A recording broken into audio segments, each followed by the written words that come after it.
You know that feeling when you walk into a room and completely forget why you're there?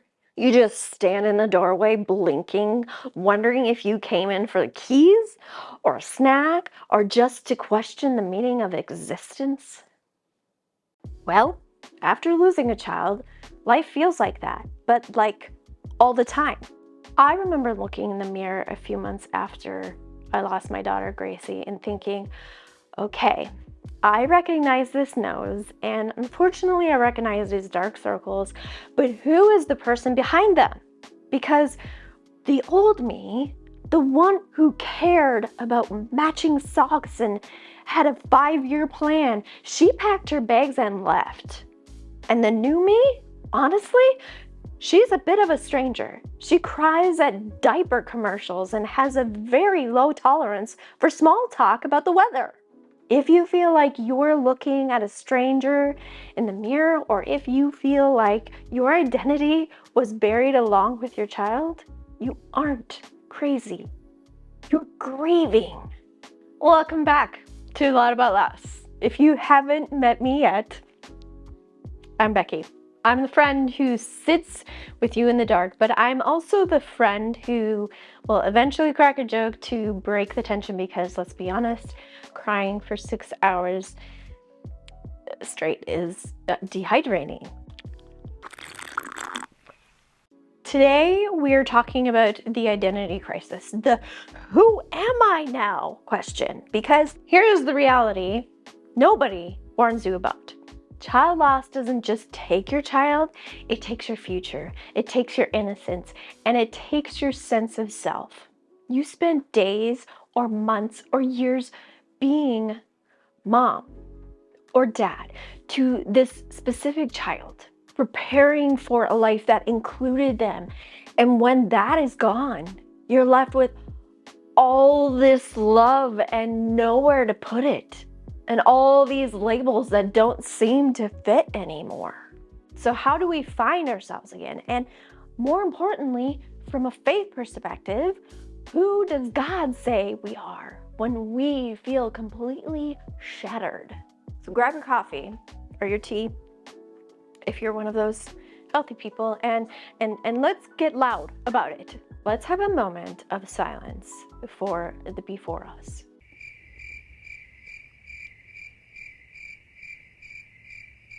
Do you remember her? She was great. She had hobbies. She probably had an attention span longer than a goldfish. She worried about things like, does this throw pillow match the rug? And the after me, she does not care about the rug. The after me is surviving. One of the hardest parts of this journey is realizing that you can't just go back to normal.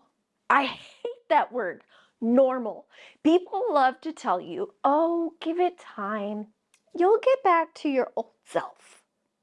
And you're standing there thinking, Karen, my old self is gone. She didn't survive the explosion. It's actually kind of funny, in a dark, twisted way, how much your tolerance for nonsense drops. I used to be so polite. Now, if someone starts complaining to me that their barista put too much foam in their latte, I have to physically restrain myself from saying, wow, that sounds tragic. I picked out a headstone last Tuesday, but tell me more about the foam.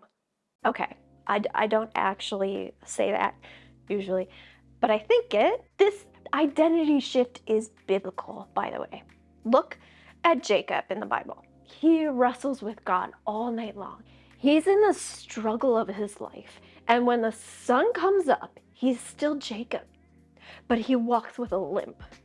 He's physically changed by the encounter. Grief is that wrestle. You have gone through something that has fundamentally altered your spiritual and emotional DNA. You have a limp now. And that's not something to be ashamed of or something to fix. It's proof that you love deeply and that you survived the wrestling match. Then There is the social aspect of your identity. This is where the real comedy gold lives. And by comedy, I mean situations that make you want to melt into the floor. The question, so how many kids do you have? It's the standard grocery store checkout question. It's the hair salon question. And for us, it is a landmine. If I say 0, I feel like I'm betraying my child. I'm a mother. I carried them. I love them. If I say 1, but they died, the cashier stops scanning the kale and looks at me like I just confessed to a felony. The air leaves the room. It gets so quiet you can hear the fluorescent lights buzzing. So who are we socially? I realized about 6 months in that I had become the human equivalent of a wet floor sign. Think about it. Everyone walked gingerly around me, terrified that they were going to slip and say the wrong thing, right? Here is what I want you to know. You are not the awkwardness. You are the truth teller. When you acknowledge your child, you aren't bringing down the mood. You are living your reality. My identity is mother. That didn't stop when my child's heart stopped. If that makes people uncomfortable, that is, and I say this with love, a them problem, not a you problem. You don't have to shrink your identity to make other people comfortable with your tragedy. You are allowed to take up space.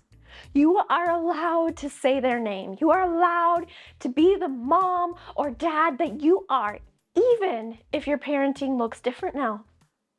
But let's strip away the social labels. Let's strip away the bereaved parent label for a second, because that is a heavy coat to wear 24/7. Who are you really? When everything is stripped away, when the nursery is empty, when the friends have stopped calling because they don't know what to say, what is left? In the Psalms, David is constantly asking God, do you see me? Do you hear me? I'm drowning here. He felt forgotten. He felt like his identity was just man who is suffering. But God doesn't define us by our pain. He meets us in it, but He doesn't define us by it. I found that in my deepest grief, when I didn't know who I was, God was the only one who wasn't confused.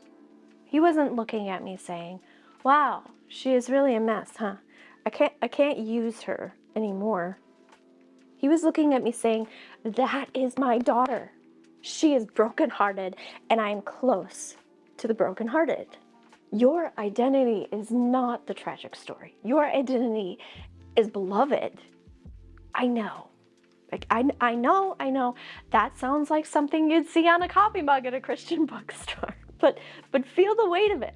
When you have nothing left to offer, when you are too tired to pray, too angry to sing, and too sad to hope, you are still His.